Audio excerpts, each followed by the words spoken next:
Hello students, इस video में हम इलेक्ट्रोकेमिस्ट्री का न्यूमेरिकल सॉल्व करेंगे। स्टेटमेंट देखो क्या है।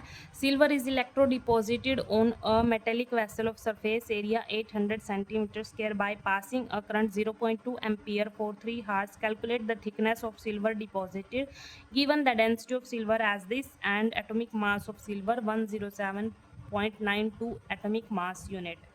देखो यहाँ पर जो सिल्वर है वो डिपॉजिट किया गया है जब 0.2 एम्पियर करंट पास कराया गया तो मेटेलिक वेसल के इतने सरफेस पर सिल्वर डिपॉजिट हुआ। ठीक है, और यहाँ पर डेंसिटी गिवन है सिल्वर की, तो हमने क्या कैलकुलेट करना है, थिकनेस कैलकुलेट करनी है कि कितना डिपॉजिट, कितनी सिल्वर की थिकनेस डिपॉजिट हुई है वो कैलकुलेट करनी है। ठीक है, जितना भी सिल्वर डिपॉजिट हुआ है उसकी थिकनेस कैलकुलेट करनी है। तो ये डाटा हमें गिवन है, डेंसिटी गिवन है, करंट गिवन है, एरिया गिवन है 800 सेंटीमीटर, टाइम हमें यहाँ पर आवर्स में दिया हुआ था तो मैंने सेकंड में कन्वर्ट कर लिया। सेकंड में कैसे कन्वर्ट किया, यहाँ पर देखो पहले मिनट में कन्वर्ट करेंगे तो 60 से मल्टीप्लाई करेंगे, फिर मिनट को दोबारा सेकंड में कन्वर्ट करेंगे तो दोबारा 60 से मल्टीप्लाई करना पड़ेगा। तो मैंने 2 बार 60 से मल्टीप्लाई किया है तो ये सेकंड में कन्वर्ट हो गया यहाँ पर। ठीक है, जो चीज़ हमने निकालनी है उसका हम फॉर्मूला लिख लेते हैं। थिकनेस का जो फॉर्मूला होता है वो क्या होता है, वॉल्यूम डिवाइड बाय एरिया। अब देखो एरिया तो हमें गिवन है, वॉल्यूम ये तो हमने निकालना ही है, क्वेश्चन में पूछा ही है।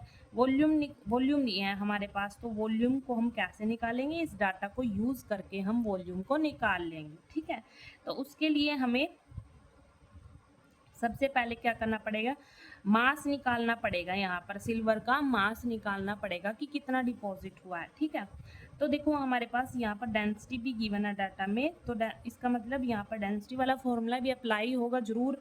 तो डेंसिटी क्या होती है, मास डिवाइड बाय वॉल्यूम, है ना। मास कैलकुलेट कर लेते हैं, जो फैराडे फर्स्ट लॉ है ना, उस फॉर्मूले से मास कैलकुलेट कर लेते हैं। मास आ जाएगा, डेंसिटी गिवन है तो वॉल्यूम भी आ जाएगा वहाँ से। ठीक है, तो हम यहाँ पर फैराडे फर्स्ट लॉ है जो वो अप्लाई करेंगे। मास जो इलेक्ट्रोड पे मतलब या फिर मेटेलिक वेसल पे जो मास डिपॉजिट होता है वो कितना होता है, किसके डायरेक्टली प्रोपोर्शनल होता है, जितना भी हम चार्ज सप्लाई करते हैं उसके डायरेक्टली प्रोपोर्शनल होता है। ये फैराडे फर्स्ट लॉ है कि मास directly proportional to charge.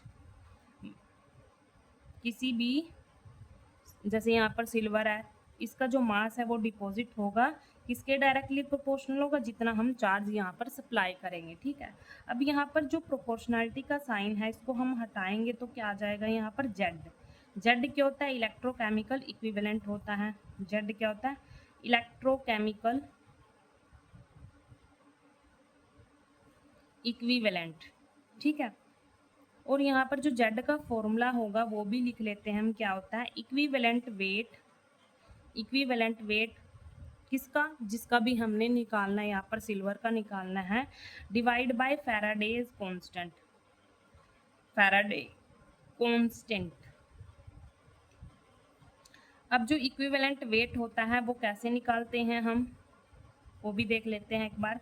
Equivalent weight कैसे निकालते हैं, जैसे यहाँ पर सिल्वर का निकालना है तो molar mass of silver, molar mass of silver divide by उस पर जो भी चार्ज होगा डिवाइड में वो आएगा। ठीक है, अब यहाँ पर जो सिल्वर है उस पर +1 चार्ज होता है। क्या होता है, +1 चार्ज होता है। जैसे यहाँ पर सिल्वर पे क्या होता है, +1 चार्ज होता है। जैसे यहाँ पे मैं अगर रिएक्शन लिखूँ, यहाँ पर जो सिल्वर डिपॉजिट हुआ, जैसे ये +1 चार्ज है तो क्या करेगा, ये क्या करेगा, ये एक इलेक्ट्रॉन गेन करेगा और किस में कन्वर्ट हो जाएगा, Ag में कन्वर्ट हो जाएगा, सिल्वर न्यूट्रल कन्वर्ट हो जाएगा। ठीक है, तो इस पर क्या होता है, +1 चार्ज होता है। तो मैं यहाँ पर 1 लगा देती हूँ। कैसे निकालते हैं इक्विवेलेंट वेट, मोलर मास जिसका भी हमने निकालना है उसी का मोलर मास डिवाइड में उस पर जितना चार्ज आएगा। ठीक है, चार्ज से हम डिवाइड कर देंगे। तो मोलर मास यहाँ पर गिवन है 107.92, लिख देते हैं 107.92 डिवाइड में 1, है ना। इस इक्विवेलेंट वेट को हम क्या करेंगे, जेड वाले फॉर्मूले में पुट कर देंगे।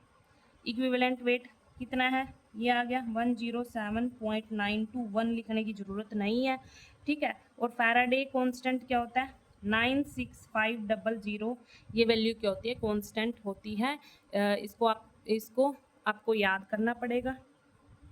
तो ये क्या आ गया हमारे पास, जेड की वैल्यू आ गई। ठीक है, तो अब क्या करना है हमने, यहाँ पर जेड की वैल्यू हम पुट कर देंगे 107.92 डिवाइड में 96500। क्यू क्या होता है आपको पता है, जो चार्ज होता है वो किसके इक्वल होता है, करंट इनटू टाइम के इक्वल होता है। देखो क्यों यूज़ किया हमने, क्योंकि हमें करंट भी गिवन है और टाइम भी गिवन है। तो हम क्यू की जगह हम क्या पुट कर लेंगे हैं यहाँ, ये आई टी पुट कर लेंगे, है ना, इसकी जगह आई टी। तो करंट कितना गिवन है 0.2 और टाइम कितना है 3 इंटू 3600 सेकेंड।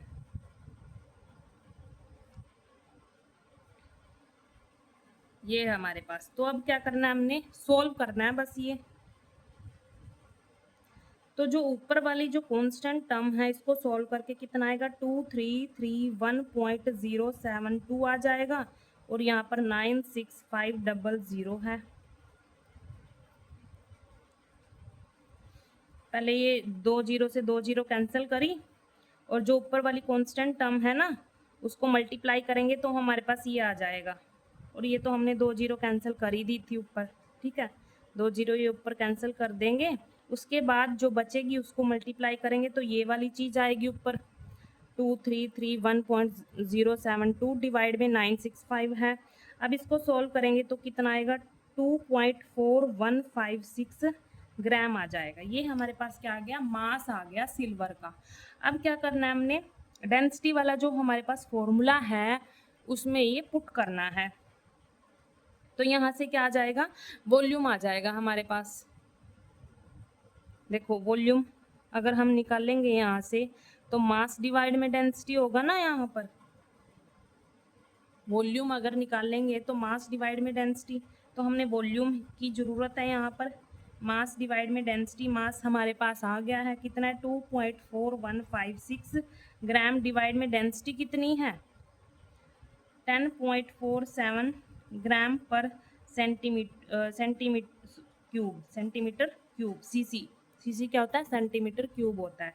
ग्राम से ग्राम कैंसिल हो जाएगा। यहाँ पर जो वॉल्यूम आएगा हमारे पास सोल्व करके वो कितना आएगा, यहाँ पर 0.2307 सेंटीमीटर क्यूब आ जाएगा। ये क्या आ गया हमारे पास, ये वॉल्यूम आ गया। ठीक है, अब देखो क्या करना है, वॉल्यूम निकल गया हमारे पास और एरिया भी है हमारे पास। ठीक है, तो हमने क्या निकाल देनी है, थिकनेस निकाल देनी है। उसके फॉर्मूले में पुट कर देंगे थिकनेस का जो फॉर्मूला है।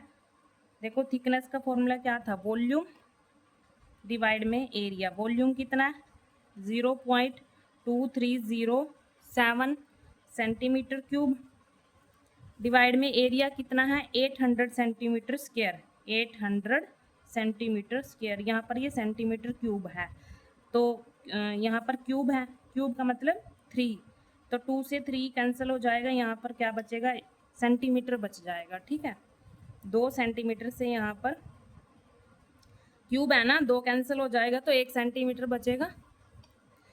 तो इसको सॉल्व करेंगे तो हमारे पास कितना आएगा 2.88 मल्टीप्लाई 10⁻⁻⁴ सेंटीमीटर आ जाएगा।